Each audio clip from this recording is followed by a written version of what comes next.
Hola, muy buenas tardes.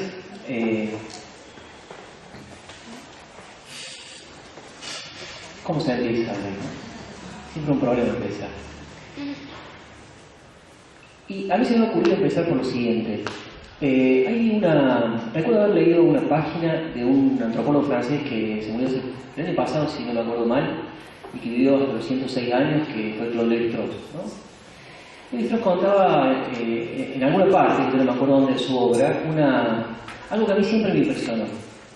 En su trabajo de campo, acá en Brasil, había llegado a una comunidad a trabajar muchos años, en la década del 20, con una comunidad arcaica, y contaba que un grupo de personas tenía un hueso que le atravesaba la nariz, así como el dibujo de Clemente, ¿no? Tenía un hueso atravesado la nariz. Yo tendría que haber agradecido, ¿no? Sí, todo tendría que haber agradecido a todos ustedes, Leticia, que comenzó. No me tiempo, pero no, de verdad muchas gracias, porque voy a decir por qué me parece que esta escena, también primitiva de un conjunto de docentes, estudiantes, egresados, que nos reunimos a reflexionar sobre nosotros mismos, es muy importante, ¿no? Lévi-Strauss contaba que, entonces preguntó él por qué usaban el hueso. Y nadie le decía, en realidad la respuesta era porque era obvia que hay que usar el hueso, porque la vida es inimaginable sin un hueso en la nariz, no se puede ir sin un hueso en la nariz.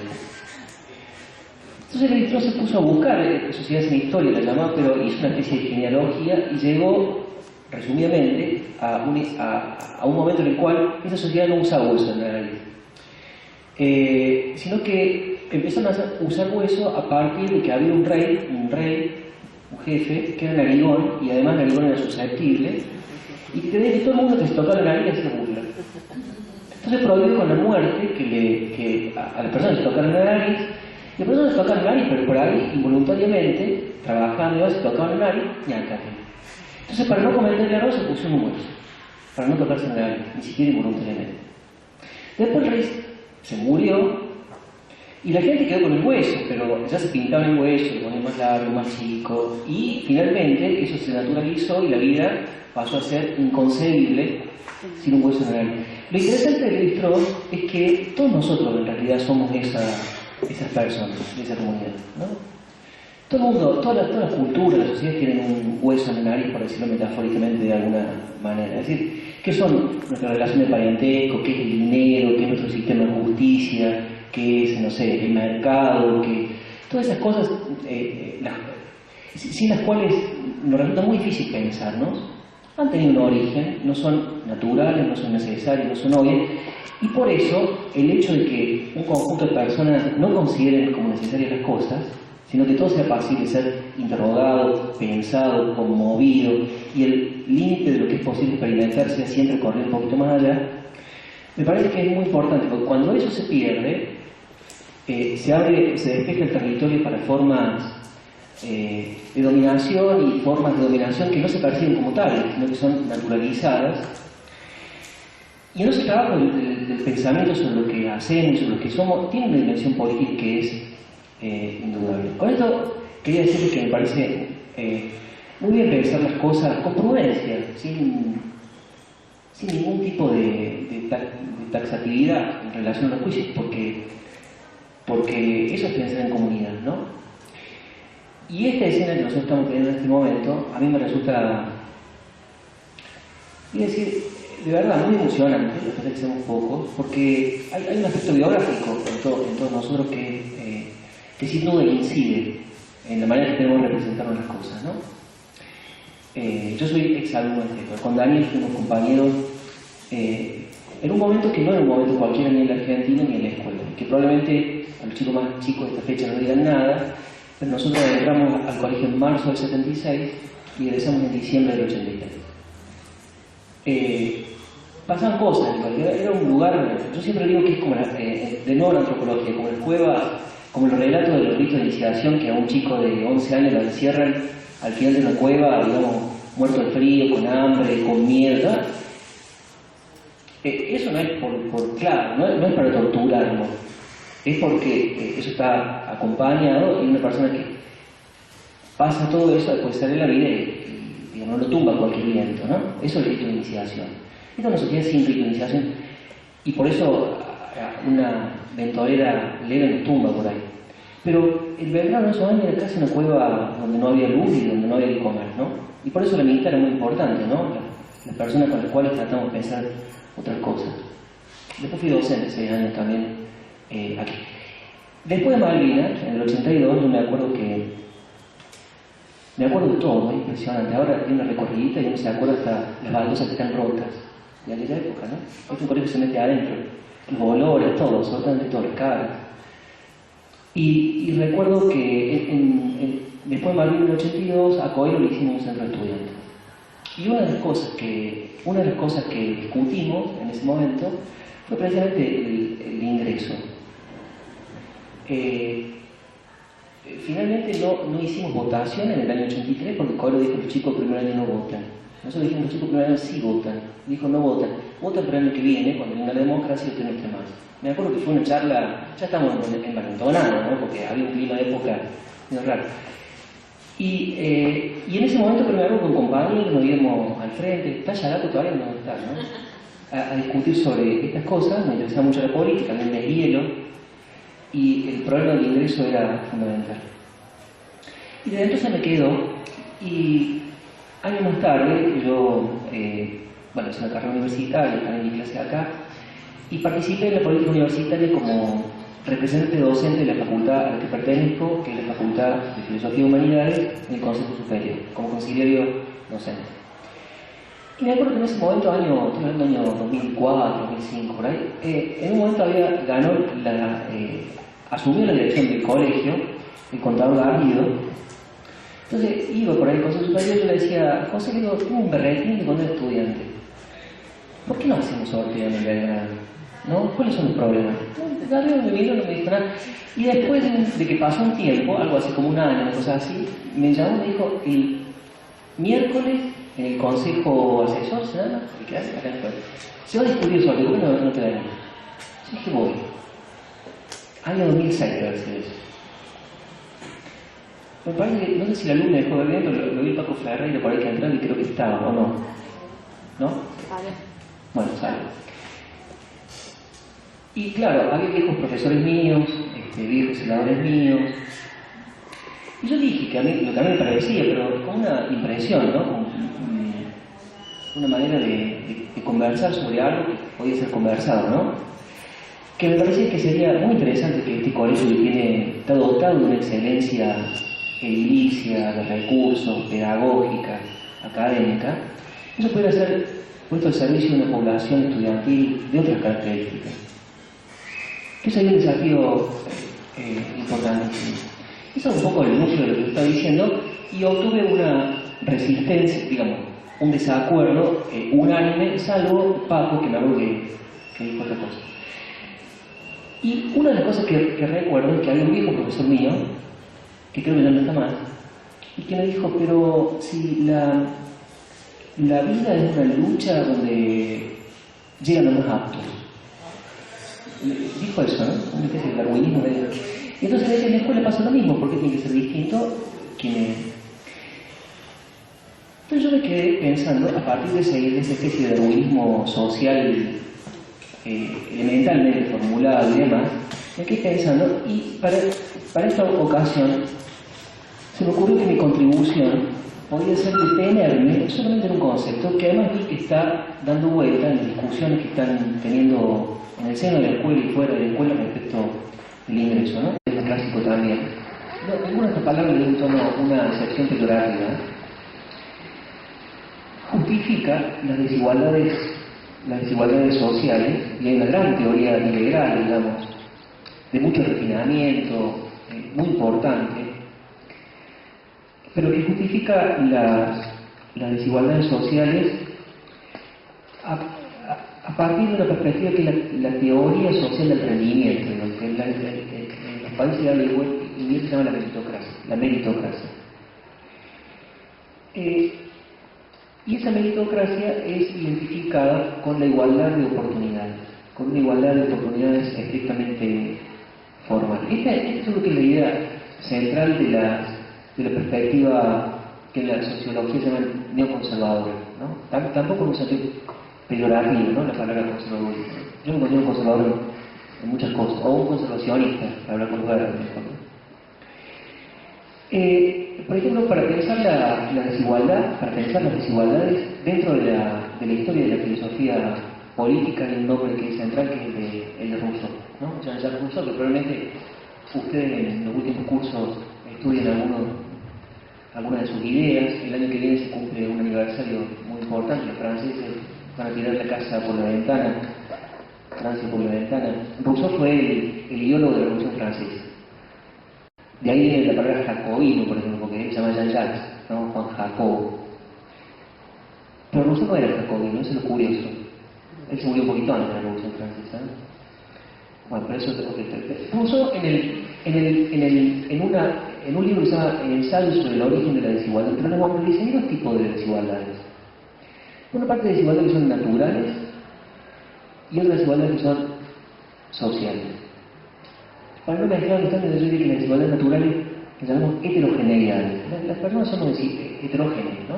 Es decir, algunos somos altos, otros bajos, otros somos negros, otros somos blancos, otros somos mujeres, otros somos hombres, otros son personas que no se reconocen ni mujeres ni hombres, otras son personas que quieren construir su género, son diferentes, ¿no?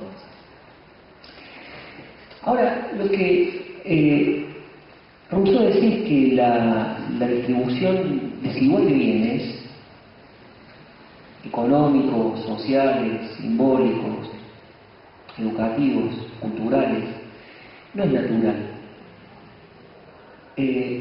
La distribución desigual de bienes en general se produce y se reproduce por instituciones sociales. Por instituciones sociales cuyo establecimiento no es obvio. Eso es lo que decir. Que podemos pensarla, que podemos imaginarla de otra manera. Siempre hay un problema de imaginación en la política, ¿no? Las cosas podemos imaginarlas de otro modo. Imaginar otro modo. Entonces, yo quisiera... a mí me parece que es una pregunta que es muy importante para esta escuela y en general para este país, para la vida. ¿Cómo imaginar instituciones que no reproduzcan, que no sean máquinas de reproducir desigualdades evitables? O desigualdades que no provienen de la naturaleza, sino que tienen un origen, así como el hueso, digamos, el hueso que descubre que el antropólogo tiene un surgimiento. Lo mismo pasa con esas desigualdades. Los pensadores políticos de matriz conservadores suelen decir que las desigualdades tienen siempre un origen natural, en tanto que los pensadores políticos de una tradición más bien socialista atribuyen las desigualdades a motivos o a razones que no son naturales, sino que son sociales, ¿no? La teoría de la meritocracia pretende sentar criterios racionales, porque sí, es una teoría de justificación de las desigualdades sociales. Vamos, yo voy a tratar de hacerle honor a lo que es esta corriente de la meritocracia y no analizarla para decir después por qué no me gusta, en todo caso. Según esta perspectiva, son legítimas todas las desigualdades que expresan talentos diferentes, ¿no? Y que en cambio son desfigurados esos talentos, por ejemplo, por privilegios que son racionalmente o argumentativamente insostenibles y que están enquistados en estructuras de clase u otras, digamos, ¿no? Y así, según esta perspectiva, una sociedad es tanto más justa en la medida en que las diferencias sociales representan mejor, son como si fueran un reflejo, las diferencias son naturales y las motivaciones de rendimiento. Así, a diferencia de las sociedades estratificadas sustantivamente como el feudalismo, por ejemplo, cuya reproducción de la desigualdad tiene que ver con conceptos como el sangre, como el linaje y demás, según esta perspectiva, las élites de gobierno de cualquier otro tipo deben ser racionalmente producidas y no justificarse por razones de herencia, por ejemplo, o por imposiciones o por relaciones de fuerza, ¿no? Así, en su mejor versión, tal como la entiendo, la meritocracia busca combinar igualdad de oportunidades con autodesarrollo. Se trata de un derrumbe, tiene que ver con la invención, que algunos autores llaman la invención del individuo, ¿no?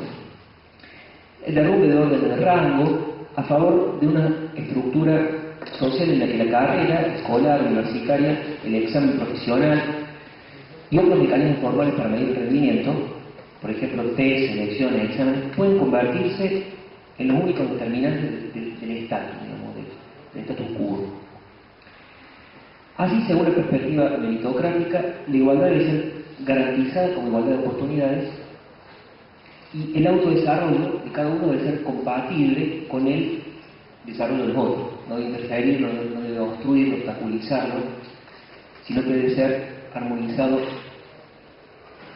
En realidad, en la teoría política hay una perspectiva que se conoce como el fábula de las abejas, ¿no? Que está la base antropológicamente del capitalismo, que dice que cada uno persiguiendo su propio interés, en realidad, inconscientemente y sin saber, lo que está produciendo es un incremento en la riqueza colectiva, ¿no?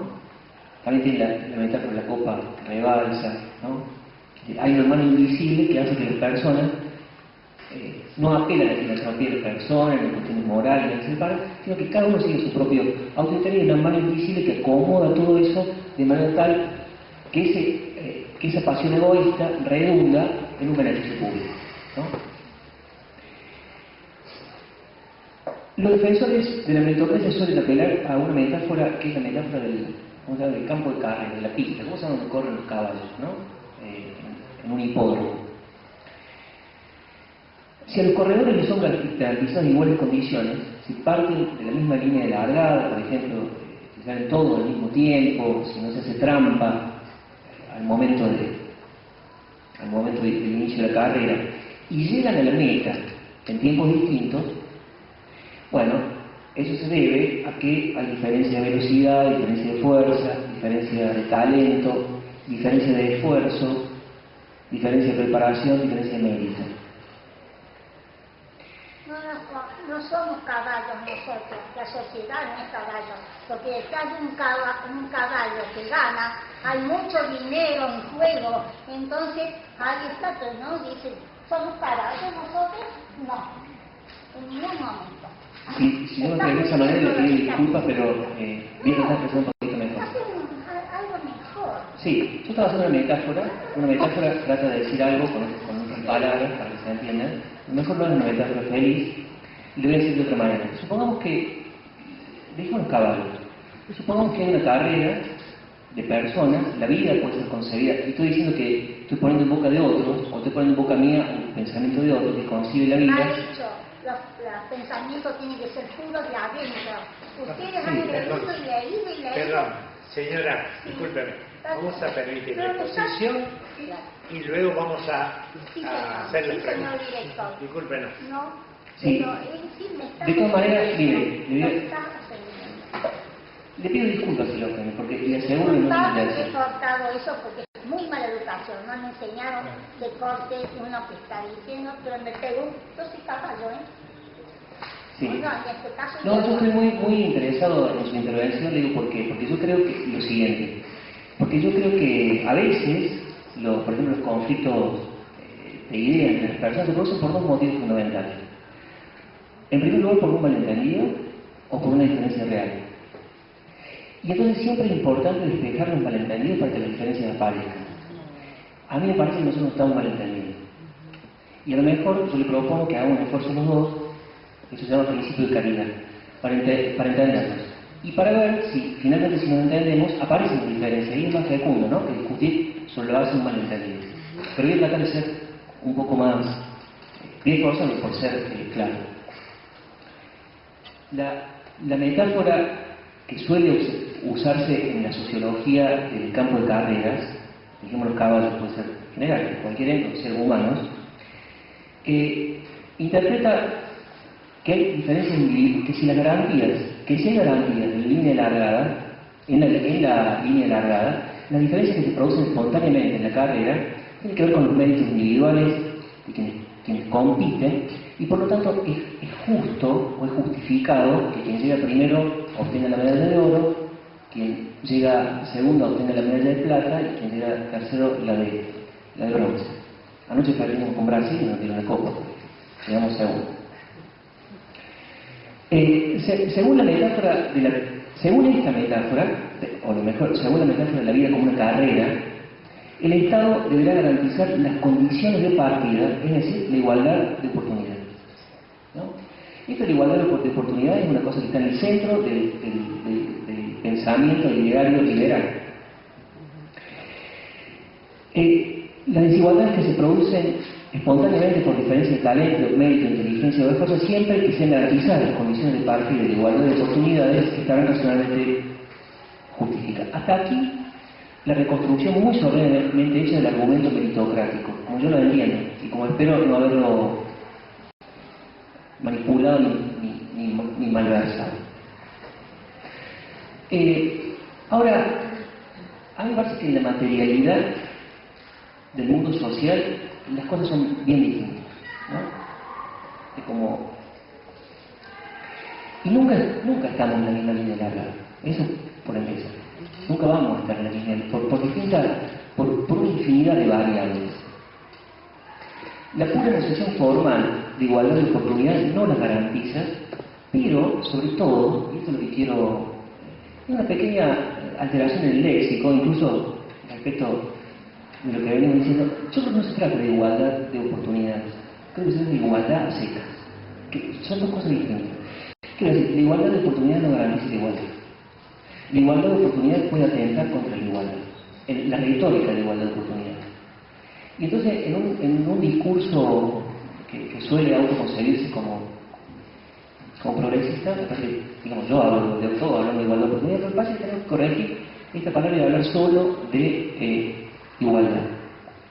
La vida humana en soledad, en sociedad, la vida humana en soledad de Robinson, ¿no?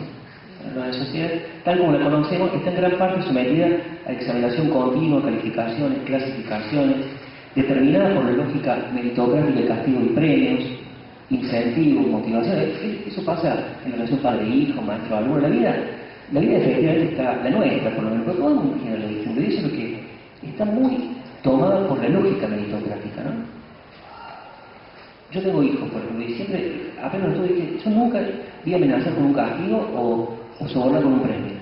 Y la verdad que es muy, a mí me sale, por lo menos. No lo pude sostener. Pero sí creo que es interesante intentarlo, ¿no? La vida. Ahora yo me pregunto, ¿no? Hay instituciones que tal vez, yo me preguntaba viendo para acá si no será ya hora de suprimir, no sé cómo se llama, la institución del abanderado. A mí siempre me pareció horrible. Por ejemplo, cuando yo venía al colegio, o la medalla de oro en la universidad, el abanderado en la universidad, cuando yo venía al colegio, el que merecía llevar la bandera, ¿no? Abanderado es el premio a aquel que es superior al otro, ¿no? O sea, que tiene un rendimiento que aventaja a sus compañeros, porque el premio a aquel que es superior al otro, ¿no? O sea, que tiene un rendimiento que aventaja a sus compañeros, por ejemplo, cuando yo era estudiante en las notas. Ahora un poco más complejo, me parece. Pero no importa si era delator, si era egoísta, el tipo estudiaba y estudiaba por ahí con la bandera, ¿no? Y es una institución que se llama mantenimiento.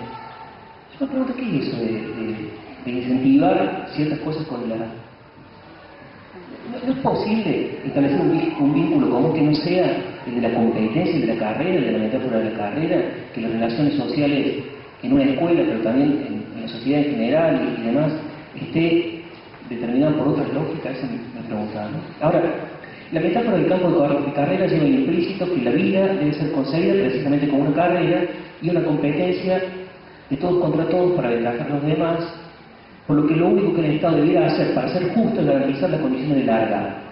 Luego es asunto de tener mérito. Lo que interesa aquí, ya que terminar, ¿tienes un minuto más? ¿Sí? Lo que interesa aquí es recrear, a mi modo de ver, un concepto más complejo de igualdad, que no se aborda en un conjunto de condiciones ni de oportunidades. Sería un trayecto que no va de una presunta igualdad de condiciones, que además nunca se verifica, nunca se cumple, hacia una diferencia producida, si son garantizadas de igualdad de condiciones por diferencia de mérito o de esfuerzo de talento, sino a una igualdad, sino partir al revés, partir de una diferencia, que la hay, nunca igualdad de condiciones, y producir institucionalmente igualdad. Ir de la diferencia a la igualdad. Y la igualdad nunca se produce espontáneamente, porque el mercado no produce igualdad, sino hay instituciones que se planteen lúcidamente cómo no ser una máquina reproductora de desigualdad. Si no produce igualdad, lo que vamos a tener es, efectivamente, desigualdad. Vamos a continuar las desigualdades. Dicho sea de paso, también me ocupé de... No hay que creer a la etimología, porque no ayuda casi nunca.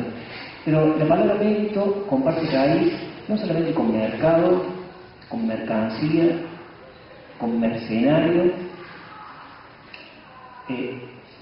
sino también con meretriz. Es raro, mérito, ¿no? Yo no sé qué quiere decir este prefijo mer, pero no tiene una etimología positiva. Y después, por ejemplo, la historia de las palabras sucede que palabras que tienen una etimología negativa, en algún momento de la historia, por una voltereta rara, se convierten en lo contrario. La pregunta por una idea sustantiva, real y material de la igualdad permite preguntar por una idea también más compleja de libertad, que no se confunde con una superioridad sobre otro, ni mucho menos con una indiferencia respecto de los otros. Yo me acuerdo que generalmente los maestros, los padres más, los curas, saben decir que mi libertad termina donde empieza la libertad de otro. Eso sabemos decir todo. Es mi idea liberal la libertad. Y a mí yo me pregunto si no se podría invertir y decir, mi libertad comienza donde comienza la libertad de otro. Nunca la libertad, porque hay una idea común, social de libertad, ¿no? La libertad nunca es libertad de uno, sino que libertad con otro. La libertad siempre es libertad con, ¿no? Entonces esa idea de que la mía termina donde empieza el otro es de una asepsia, de una inmunidad social que yo creo que sería muy interesante de revertir. No hay libertad sin otros. La reflexión acerca de una institución pública nos lleva a conceptos que todas las generaciones deben recrear, disputar y reinventar, me parece a mí, ¿no? Son libertad, igualdad, también fraternidad, incluso felicidad, emancipación y otras palabras que nunca acabarán de estabilizarse, pero que tampoco es posible ni deseable desentenderse de ellas, ¿no? Y esto sí es lo último que quisiera decir. Yo creo que la sociedad, cualquiera sea, toda sociedad, que se desentienda de estas palabras, siempre está al borde del apartheid. El apartheid significa separación, ¿no? Discriminación. Y nosotros toda sociedad, y la nuestra también está bajo el riesgo de un apartheid que es educativo, que es arquitectónico, que es urbano, que es civil, que es social, que es sexual, que es de todo tipo, ¿no? Que es racial. El apartheid es siempre una amenaza en la vida colectiva. Y a mí me parece que una institución pública, las instituciones públicas, si las pensamos, la vida pública, la política también, entendida en su mejor manera, debe pensar, debe ser un contramovimiento respecto de esta posibilidad del apartheid, para decirlo metafóricamente, ¿no? La institución es que, digamos, un movimiento contrario sería un movimiento hacia la integración, hacia la inclusión, hacia el conocimiento mutuo. Un movimiento contrario sería un movimiento hacia la mezcla. La mejor sociedad es una sociedad mulata, una sociedad mestiza, una sociedad que confía en todas las purezas raciales, educativas, sexuales, sociales, nacionales, ¿no? No sé qué tiene de la mezcla, que ve en la mezcla una oportunidad para construir la vida de la mejor manera, ¿no? Y que ve que luego toda esa otra aspiración de pureza puede llevar, o sea, desatan pasiones que nunca se saben dónde acaban. Pasiones de menosprecio, de desprecio, de estigma del distinto, ¿no? Entonces, hay una vigilancia muy importante del pensamiento respecto a estas cosas, porque si no se producen, ¿no? Hannah Arendt, ya que la mencionaron, tiene un sintagma que le dio a hablar muchísimo, que es de banalidad del mal. La banalidad del mal es cuando el mal aparece sin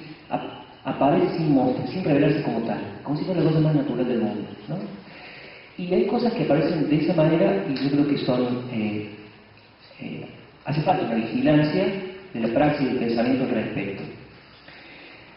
Esto no quiere decir, digamos, las sociedades no son jardines de infantes, las sociedades son guerras de intereses, son contiendas de pasiones, pero precisamente por eso es que es necesario, lo cual quiere decir que no es lo mismo el conflicto que la guerra, ¿no es cierto? Toda sociedad es conflictiva y el problema es cómo hacer del conflicto una oportunidad para la libertad, ¿no?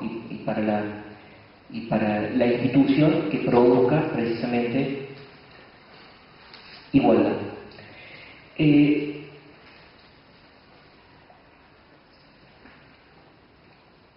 Yo creo que, digamos, para volver a nuestra pregunta, ¿no? Esta pequeña deconstrucción, por llamarlo de alguna manera, de la idea de mérito que yo hago, no quiere decir que de todo lo mismo, ¿eh? Yo no estoy diciendo de que es lo mismo quien se esfuerza que quien no lo hace, no estoy diciendo que cualquier cosa igual a cualquier otra. Me hubiera pensado muy mal si se entendiera de esa manera, ¿no? Porque en un nivel no se puede vivir sin la ficción del mérito, por llamarlo de algún modo. Pero es interesante volver lúcida esa ficción, volverla consciente de sí mismo, volverla consciente de que es una ficción, en todo caso, ¿no? Y como decía Aristóteles en alguna página de la Ética de Eudemia, no hay ningún mérito en tener mérito, ¿no? ¿Hay mérito en tener mérito? O quien tiene mérito, o hay una tómbola, hay un azar, una suerte. Por ejemplo, uno no es inteligente por ser inteligente, ni uno es un estúpido por ser un estúpido. Y así sucesivamente podríamos hacerlo. Bueno, pero esta es una reflexión que es conjetural, que podemos entrar en una conjetura. Lo que yo quiero decir es que al margen de esto, de la posición que tengamos en cuanto... Esto nos lleva nos saca en todo caso de la omnipotencia de las personas que creen que son inteligentes, son meritorios, son más que los otros. Eso es muy importante. Y también la impotencia, ¿no? La omnipotencia yo comparto mucho. Y cómo volver a recuperar la potencia de pensar, la potencia de actuar y la potencia de conmover las estabilidades y las evidencias a partir de una conversación, como la que estamos teniendo.